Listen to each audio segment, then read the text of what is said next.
If you take your fishing seriously, chances are you're hooked on lures. If worm bait is like hamburger, then lures are like filet mignon. They attract fish by either mimicking the food they like, impersonating a minnow, for example, or by reflecting light.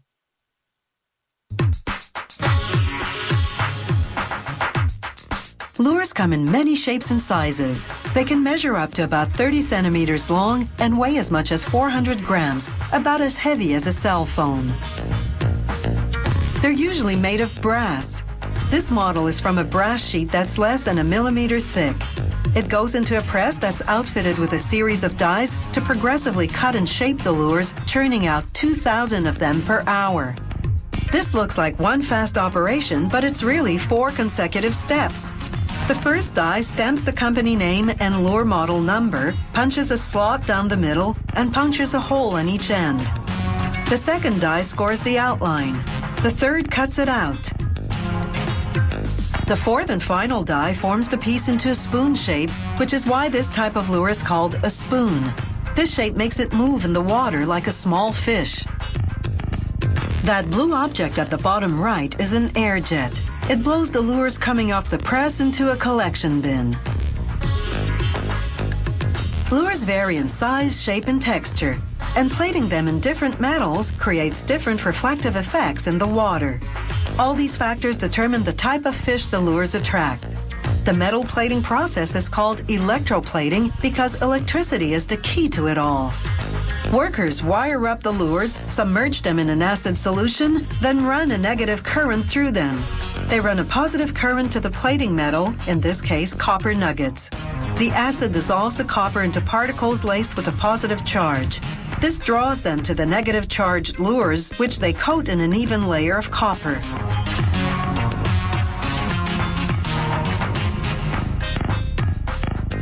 After a thorough rinse, the racks go into the next tank for nickel plating.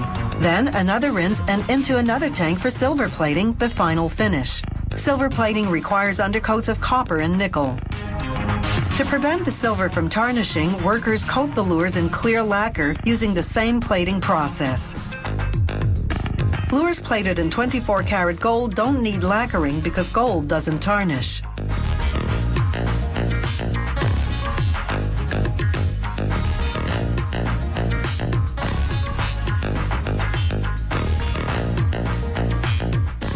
Now for the cosmetics.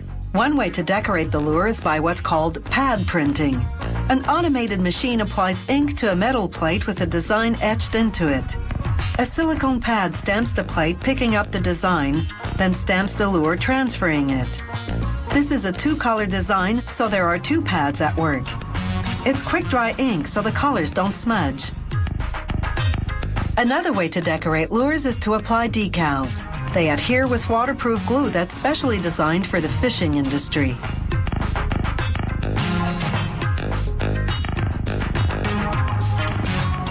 After decorating, workers attach a 3-pronged hook, a treble hook, to a split ring. That's the ring at both ends of the lure to which the fishing line and the hook will be attached. Some models have decorated hooks known as dressed hooks.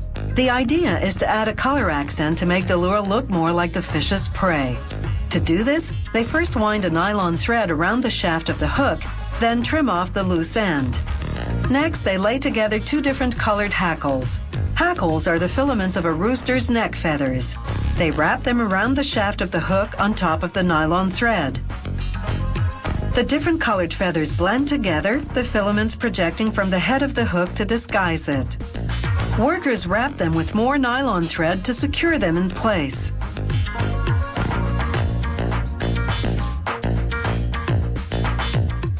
Here, a decal is applied to a different style of lure, called a spinner, because it spins like a disco ball, reflecting light to attract the fish. The final step is to attach the hook to the lure. Depending on its complexity and number of platings, a lure takes between 45 minutes and 2 hours to make. That's a lot of specialized time and effort for fish bait that's nothing short of alluring.